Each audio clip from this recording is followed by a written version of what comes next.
mo dyan? So ayun na nga mga be, nakita ko si Jowa, nagbibilang siya ng pera kagabi. Eksakto wala si Jowa dito sa bahay. Ayan, nasa labas siya, naglilinis ang motor. Ngayon mga be, kukunin ko yung pera niya kasi nga yung budget ko guys, binili ko ng mga damit, ng sapatos, ganyan yung bag, alam niyo naman ako. So ngayon kukunin ko naman yung pera niya. At guys, syempre nakita ko may pera siya eh. So nandun yung pera niya. So isaset ko yung camera.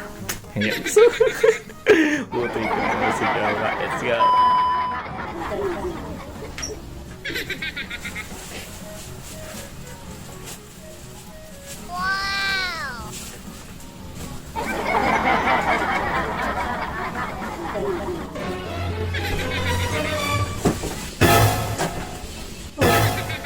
Ginagawa mo dyan? Wala, ano? Hawak-hawak mo yung pera ko. Ano ba ga, Albino? Ayan naman. Pinapakalman mo yan. Bakit hawak-hawak mo yan? Ano naman, Albino? Ano gagawin mo dyan? Saka iniipon ko yung ba't kinuha mo rito? Albino, kailangan ko ng pera. Ano tayo? Gagastusin mo na naman yan eh. Eh kasi nga umorder nga ako ng mga damit, mga sapatos ko. Ayan, kaya kumuha ko sa'yo. May pera ka dito, di ka naman nagsasabi. Order eh. Bago aking perang gagastusin mo. Ano naman ba ga, Albino? Mag-asawa tayo. Kailangan alam ko yung ano mo. Ikaw, alam mo na iniipon ko yan eh. Oh. Albi, mag-asawa tayo. Dapat sinasabi mo sa akin. Sabi mo sa akin, ano muna tayo? Wala, mapapuwasan na naman yan. Sa Albino, ba't ba ginaganyan mo ako, Albino? Dapat nga binibigyan mo ako ng pera eh. Alam mo nga ako, di nga ako magastos eh. Ikaw, napagastos mo. Napaka-ano mo naman, di ka lang sasabi, may pera ka pala dito. Ah, O, tinan mo, oh. Ikaw ba ganun makadampot mo, ano? alam mo, hindi nga ako nagagastos. Akin na. Mo? Magbabayad ako ng kuryente. Oh, akin na. Ano, may pera ka pala dyan, no? Akin na, magbabayad ako ng kuryente. Oo, kuryente. Kulang yan, malaki kuryente natin. Kuryente. Oo, wala na, bukas na. Kulang, 3,000 ang kuryente natin, Albino. 3,000, hindi po ba nga pinapakita sa akin yung bill? Andog, gusto pa, ipakita ko pa sa'yo. Oh, wala na.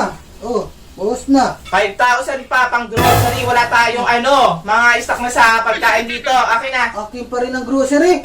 Natural, ganun talaga, Albino. Kailangan ibigay mo sa akin. Kasi, alam mo, Albino, dapat ikaw nagbabudget dito sa bahay. Akin na. Ano mo? Bus na nga yun. Albino, namili kasi ako ng mga damit. Kaya ikaw naman muna ngayon, magbabayad kayo ng mga ngayong month. Alam mo, namili ako ng mga sapatos, mga damit ko, mga bag. Hoy, Oh! walang grocery na ganyan, Albino. 5,000 ang grocery. 5,000, isa mo na. 5,000 na. Oh, natitira pa dito. Ang sa Albino. Ano? Gusto mo wala ka makain? Oh, Yan. wala na. Meron pa. Wala na. Meron pa, tubig. Tubig. Ako namang nakaraang buwan sa tubig. Albino, namili nga ako ng mga damit. So ngayon, ikaw naman Ako ulit. pa rin yung nakaraang buwan sa kuryente. Eh, kailangan ngayon nga din. Eh, magbabayad tayo. Gusto mo putulan tayo ng ano, tubig. Akin na, magbayad ako. Wala na. May isang gandiya, meron yan. Marami pa yan. Akin na.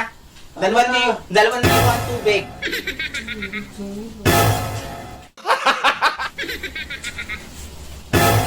O, diba? Ayan. Meron pa, Alvin. Wi-Fi.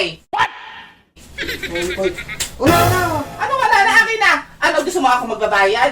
Eh, parating na yung mga ano ko, order ko. Akin na. Hindi ko naipon na yung pera ko dyan. Oo nga, akin na. Wala mo. Wi-Fi. Wala. Yan. Ito, wala. Kulang to. Wala. Kita mo, tatatlo na oh. Meron pa, akin na 3,000. Alam mo kung saan yan? Bibili ko to ng mga ano. Wala na. Nasa iyo Bibili ko to lahat. ng panggas ng sasakyan. Nasa Ano? iyo na lahat. Ano pang wala na kuhawa. Eh, ganun talaga, Alvin. Nag-asawa ka. Dapat lahat ang budget mo, binibigay mo sa akin. Tandaan mo yan, ha? Asawa mo ako. Sakot mo naman. Sakot mo naman. Bahala ka sa buhay mo. Lukot mo naman.